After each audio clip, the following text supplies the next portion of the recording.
Hello everybody, welcome to Primus. This is Belarusian Radio and we are here with Vlad Baranich, a country consultant and media analyst. Hello Vlad. Hello everybody. This is our first English program and we will be covering our country, Belarusians, what they do in different forms and functions and roles.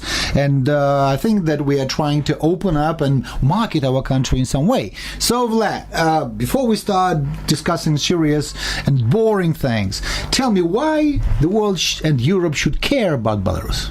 Well, before we begin the whole topic, I think usually I say the word of disclaimer because people usually don't understand my specific humor.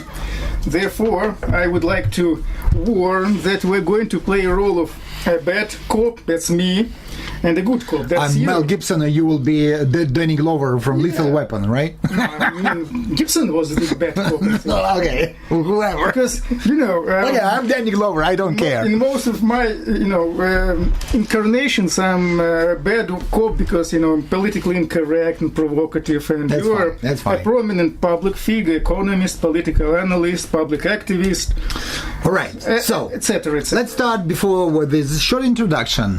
Why should the world, Europe, care about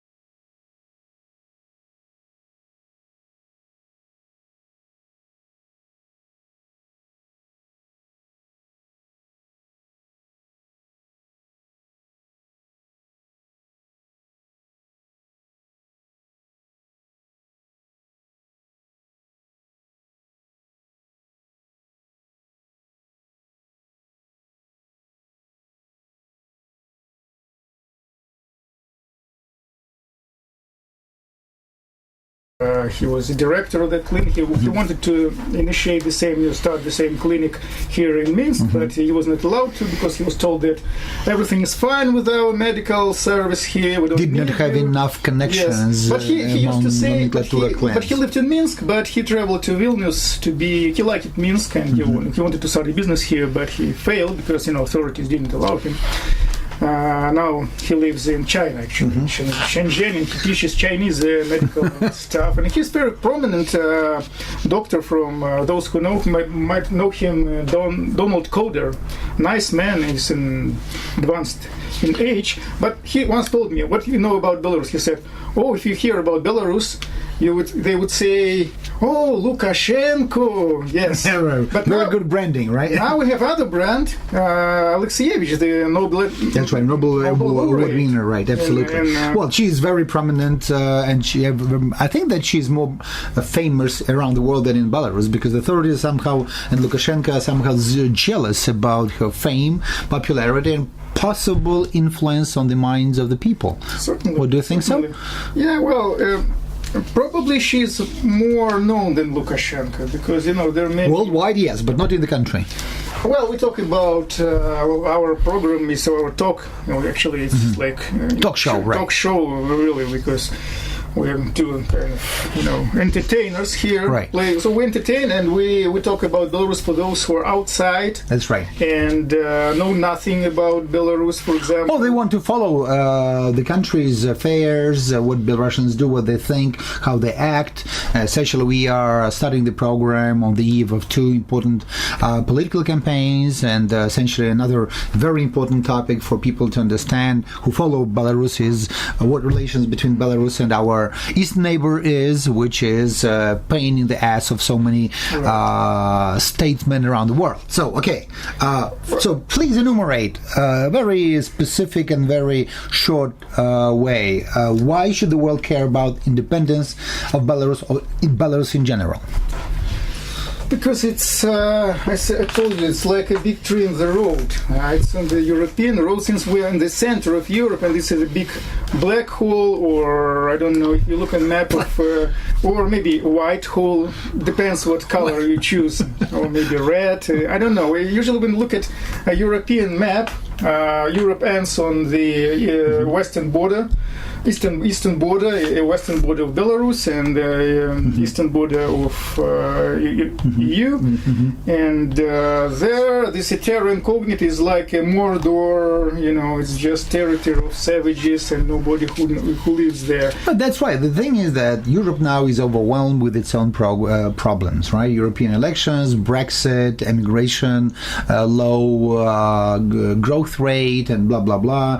At the same time, they don't know how to cope with Russia. So if Russia dares attack or merge Belarus, do you think that Europe would intervene? Would care, except for making some statements about the indignation and violation of European principles? I think we'll speculate about Russia and what they are going to do, just hypothetically, in the future, because now our task is to define what Belarus is and what its role currently. I mean, short intro what Belarus is. Since I'm very politically incorrect, like puns. I'm great punster, just plain words. So when people ask me, like in the United States, they ask me where I come from. Well, if you say to them Belarus, it's mambo jumbo. When I use the full name. For those who don't know, Belarus is short for White Russia, Belarus. No, but that's not exactly so, because Belarus, Rus is not Russia, right? Rus is just a suffix. Russia in terms of like Rus is difficult, but anyway, for people who don't know about it, it's just White Russia. So we know Russia, but white is white. I tell them, well, you have colored people, yes, so we're white. I say, what about Russians? Well, they're not so white. We're ethnically like pure or something like that. So actually, one of the meanings of white in historical ancient Russian, and I mean Russian, not modern Russian. I mean ancient Slavic language, which is common for this territory. White means pure or free from, for example. Looks like you sound like a racist here. Well, it sounds, because Belarus, the very name, when it's very, very racist itself. Like President Lukashenko once told Russian journalists that Belarusians are the same Russians, but with the quality mark. So Russians logically are inferior, third-rate people, whatever, without any quality at all. So there are a lot of puns about it, and can you imagine? I told the same in Germany, where racially pure, and the Germans would listen to, but they like it. They understood it, humor. But anyway, so we're talking about what Belarus location. Let's talk about Belarus location. First of all, geographically, it is located in the center of Europe. Go to Google Maps and you'll find out where it is, right? If you go to the Wikipedia, you will find out that there are many centers of Europe. Lithuania, Poland, Ukraine, Estonia, Austria, Czechia, Germany, and Hungary. And everybody, there pretends, they claim that they are center of Europe. But in Belarus, there is a monument, how to say this, kind of installation. Let's say it's the installation in the city of Polotsk, and you can see there is east, west, etc. Right.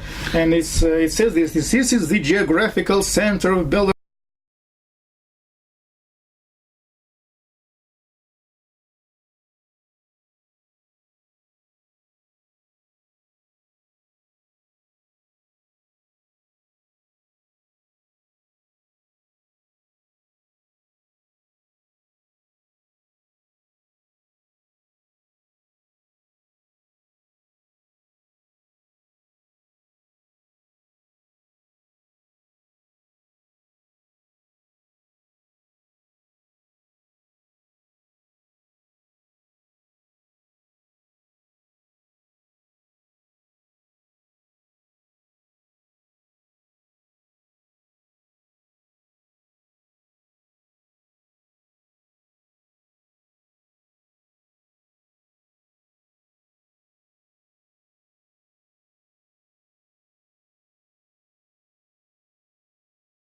Is it Leninist? Is it Lukashenko centrist? How do you describe that to people from outside the world? From the world? Again, before we go into such details, what we have specifics about, some cultural background or political background, people are usually lazy and they want to hear something simple, and I tell them very, very simple, but again, very politically incorrect thing. Okay. No offense, just a pun, just plain words. I say that Belarus is Africa in the center of Europe, where white Negroes live. Well, I mean, white Negroes it's an old Soviet joke because it comes from Soviet times, because white Negroes meaning underprivileged and oppressed social status of ordinary Soviet people versus privileged foreigners, many of whom were students from Africa. I studied with them, and some of my friends were from Nigeria, for example. And of course it is play on words, since Negro means black, and here you have white Negro, white black, and again, there was a dissident poet. Actually, it's a quotation from one Soviet poet, dissident, anti-Soviet, he was called. His lines were a long poem about Soviet realities, how bad it was. Actually, satirical, very.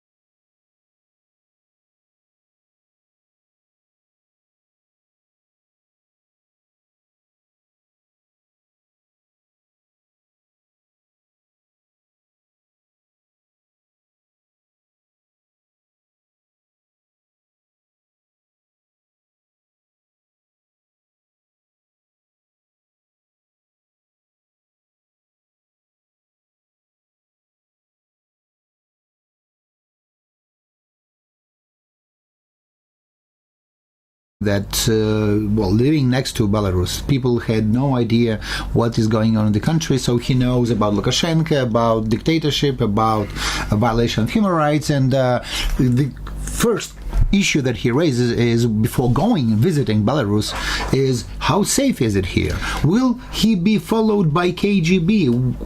What are chances of being imprisoned here? What are the chances of being harassed by KGB or which will turn you into a spy?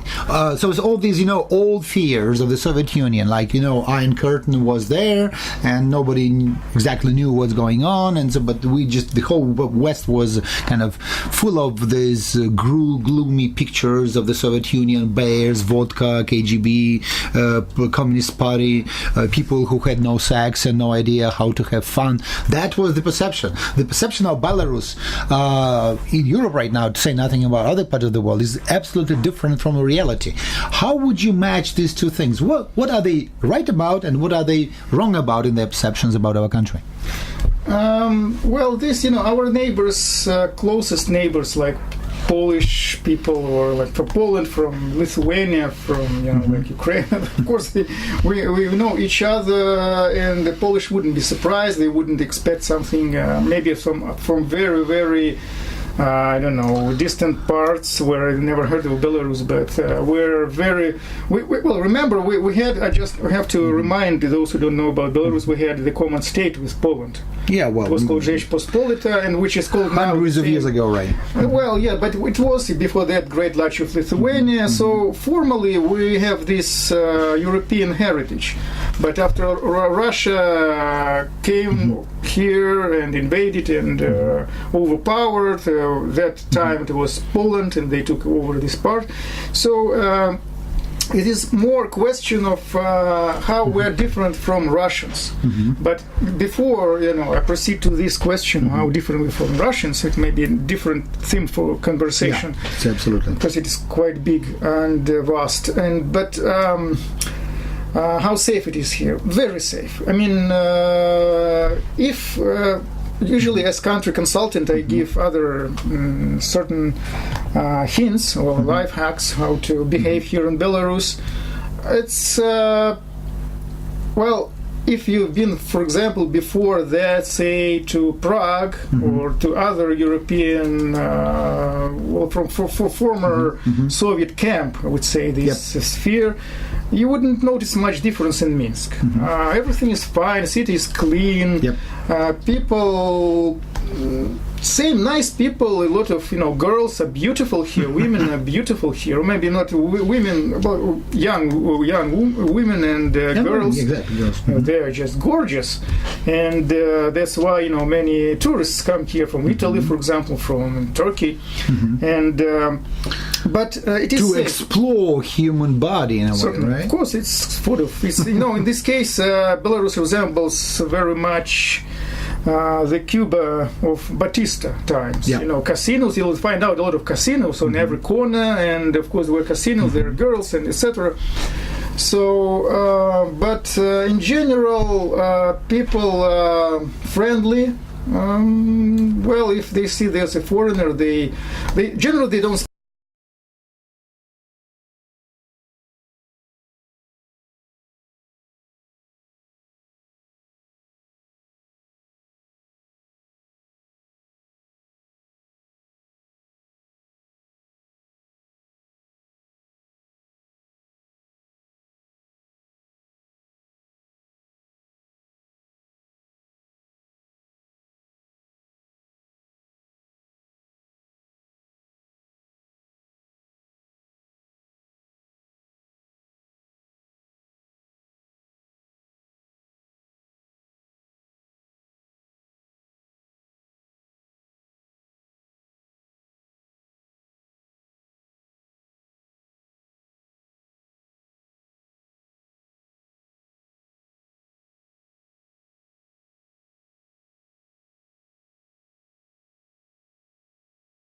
in Europe, right, about Belarus, which is different from the reality that a standard European is facing when he comes up here, especially when he is in downtown Minsk, he visits Zubitskaya Street, full of bars, beer, drinking, and fun. He goes to Oktyabrskaya Street with a lot of art, all these, creative, intelligent people who try to talk about very important and high issues, and that's why, this, when even businessmen come here, they are kind of listened to, they sometimes somehow accepted by the highest authorities, and they are promised good prospects, but the reality in the end of the day is quite different from the expectation they have, because in the end of the day, the rule of law, in respect to private property, enforcing contracts is extremely poor in our country. Well, we'll talk about business and how business is done in Belarus separately. Again, this very important issue. As you know, my favorite distinction of formula of how business is done in Belarus is, I call it C and S, steal and chill and cheat and steal. Well, vice versa. C and S, right? Yeah, it's usually said in Russian with obscene language, which is more how people call it in everyday, let's say, business, when they steal from the factory or from each other or cheat each other. So that's how did it happen that Belarus is stuck in the old days of the Soviet ideology, Soviet institutions, and Soviet political system, with a lot of Lenins around, and even we have Stalin line, which was reproduced allegedly from the Second World War, but in fact it is a fake from the very beginning. There was no historically like this defense lines whatsoever. So how did it happen? Again, in the global world. Again, to be short, that's why I refer to the Africa in the center of Europe, because like Africa, here independence was given. They did not, people did not come to it because did not fight for it. Did not even fight. Or like Africa, it was the territory was just drawn in lines, and this goes here, this goes there. That's yours, the country, yes. Belarus. Enjoy. Yes. Same as Rejoice. here. Russia and Russia with Germany, then Russia itself just drawn the lines. Here is your territory, here's our territory. This is Lithuania, this is Poland, this is Ukraine. So basically, the major population of Belarus before the World War II were peasants. They mostly lived. That's why this general level of education and culture. Yep. It's very low, I would say. Peasants. They have, those who dealt with peasants, they're almost the same everywhere. The peasants and farmers, essentially, before the Second World War. Right. So the thing is, there's a major difference. Like my grandparents, they were little landowners. They worked hard on the land. Before Soviet Union grabbed them and nationalized their land, essentially killed them. And then, when we call peasants, people who worked for the collective farm, because people in the countryside began to get their passports only in the late 60s of the 20th century. So they were like serfdom there in Belarus, serfs. And essentially the first line of in 1975, I believe, that the first year when the rural population began was the urban population was higher than the rural population. And after that, right now we have like 78% of the population living in cities rather than in the countryside. Yes, but it has to be noted that historically cities and towns, small cities, they were mostly populated by Jews. Well, mostly, or say in great part, populated by the Jewish Jews. population was visibly present. Yes, and of course they had different culture and was more, let's say, refined. I mean, not say intellectually superior, but they were not peasants. Peasants, they have different mindset. I don't say it is good or bad, but it is different because it's more conservative, it's more regressive, I would say. Remember that during French Revolution there was one day, and Belarus was during Gorbachev, and it was Perestroika, it was called one day of Perestroika. For preserving and fighting for the Soviet Union and for values of all. Right. And so now what we have now Jews also, I studied at school where half of my class were Jews, and so I raised in Jewish environment. And so when they moved to Aliyah, to United States, to Israel, and this vacuum was filled in with the same peasants or those who come from peasants' parents again. So this is mindset. And now we have leadership, which is beginning from the president and until all little bureaucrats. They and the level of what during Soviet Union was the level of what is compared with like American county level. So just municipal level. They were leaders of collective farms or some little towns or cities. And so they have, that's why they can't see big picture, and of course they not have nostalgia about Soviet times. That's when they were young. When they're young and brave, and everybody was equal. Yeah, when they're young, cool, and they had health to drink a lot of vodka, just without hangover. Well, I remember when I was a student, it was tough even to buy beer. So my friends had this habit of collecting beer. Bottles of beer, and I was the only source in the dormitory to hide it because I didn't drink. So it was a safe place for me. It was a safe place under my bed to keep it. I was not so lucky. I took my first moonshine drink when I was 14 in the village where my grandmother used to live, and they drank there since maybe 10 years old. and smoke it. And so this culture, I mean, very specific. All right, so Belarus is the country of the middle of Europe. Belarusian and predominantly Russian is spoken here. Few people speak English. It's relatively modern. It's clean. At the same time, what is the level of prosperity and well-being? Because when you here in Europe, well, in Poland, like Lithuania, wages are quite high. At the same time, a lot of young people fled to Western Europe, developed countries, to work. What is the status of prosperity status, economic situation of households in our country? Again, I think we shall devote a special program for the economic situation. No, but in general, so is it poor? Is like you said, Africa. What is Africa? Africa is like malaria-driven, no education, no infrastructure, no water. So if you have this African image, so it drives you to the wrong impression of the country, perception. No, not it's exactly. Like not exactly. Look at the Human Development Index. Belarus is like the higher, like in top 50. Look at the IT indices of different kinds. Belarus is in the top 30. Look at the Gender Equality Index of World Economic Forum. We're in the top 30. So if you describe us as white Negroes and about people who are nostalgic about the past, how come that we are so advanced in other areas? Well, if you go to India, it's just poorest country. I don't like to go to India at all. I've been there, and I've been to India. It's a separate story, but I'm going to write a blog about it on my website. Mm-hmm. But remember that comparing with Africa, it's European Africa as well. It's kind of remember we're part of Europe, and the people will find out to their surprise that everything cool here called euro with the prefix euro. Mm-hmm. Like there is a euro repairs, euro line, and euro repairment, euro style, euro furniture, everything euro. One curious thing is that the founders of this biggest retailer in Belarus are from Monaco.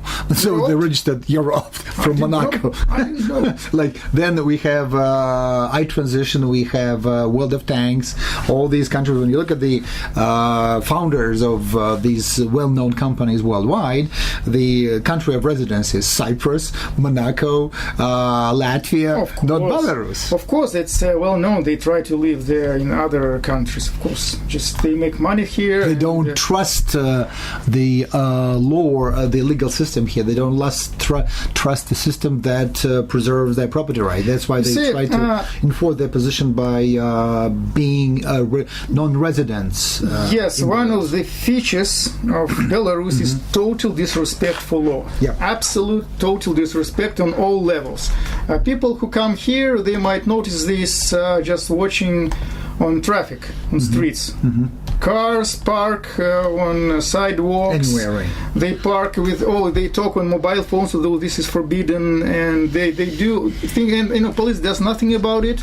And actually, during political rallies, police, testifies. They are more active. Yes. They are more active there. Right? And people certainly try not to. And it is this. There is such thing here, like in Germany or United States, when good citizens see something, somebody is violating the law. Well, I don't know. Every level, like somebody thrown waste into the window on the highway, they will certainly call the police, and police will take appropriate measures, and they will fine whatever they. Here, it is not. It is considered bad behavior, like you become an informant. Because you see, there's a joke that half of the country was sitting in a prison, was imprisoned, and half of the country was guarding them. During Stalin times, it was this. And so this, let's say, prison or criminal mindset Still there. Still present. Traditions of prisons are transferred into the relations between people in the area outside prison, but it's a prison mentality. Police is not being respected here. Yeah, but again, so when we talk about Belarusians, you look at different indices, and Belarusians are the least emotional people in the world, according to Gallup opinion poll. So they do not react positively, don't express positive relations, and they don't express negative emotions. Yes. At the same time, look at the top 10 countries that commit suicide. Belarus is there. So what's wrong with the mindset of Belarusians? How do they express themselves? Are they excluded from decision making, from different processes that are important, vital for self-esteem? Well, when we talk about this mindset, Belarusians are kind of history taught them to be survivalists. It's a nation of survivalists. Escapists and survivalists. Escapists, yes. Now with computers, when you asked about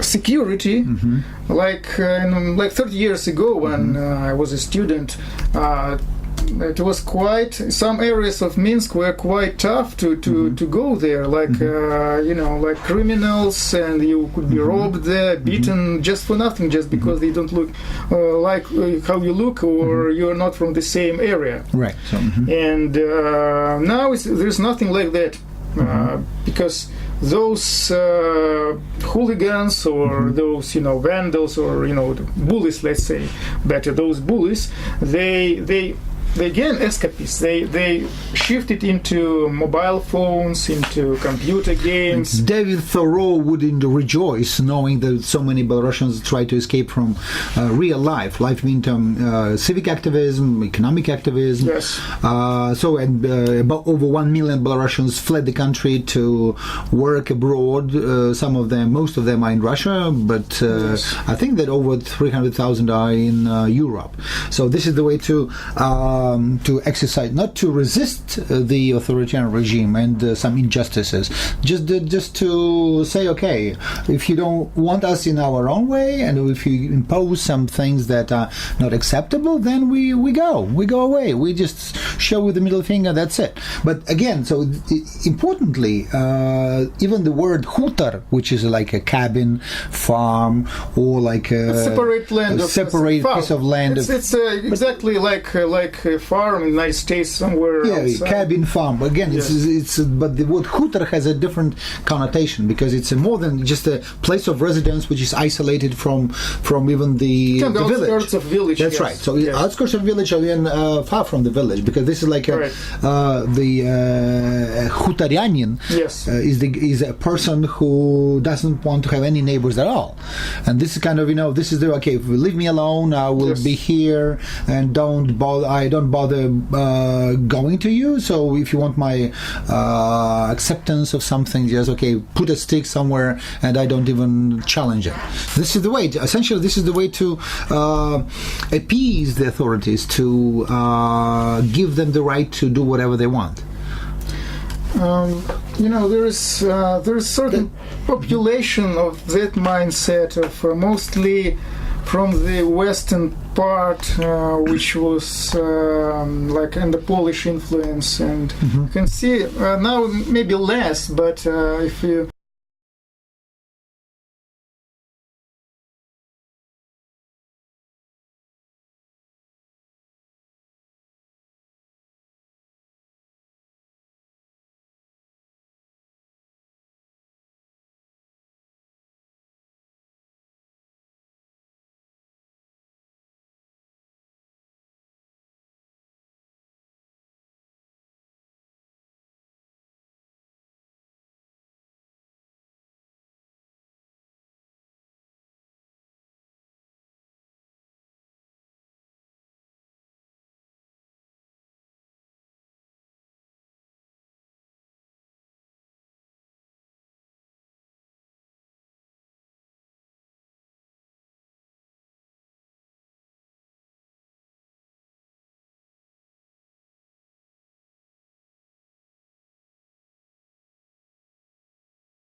website, I'm relaunching it now. It's expat.by. It's not for expatriates.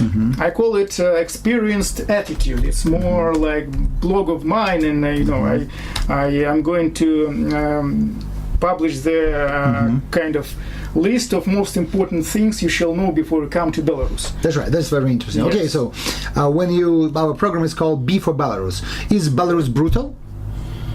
Well, B for beavers, I would say. We have a lot of beavers. I have a video. For beavers in Belarus. I have a video of one tourist camp. What is called tourist camp? It's to tourist attraction. They take people on boats to where the beavers live, and so and B for beer as well, because beer brutal is boring.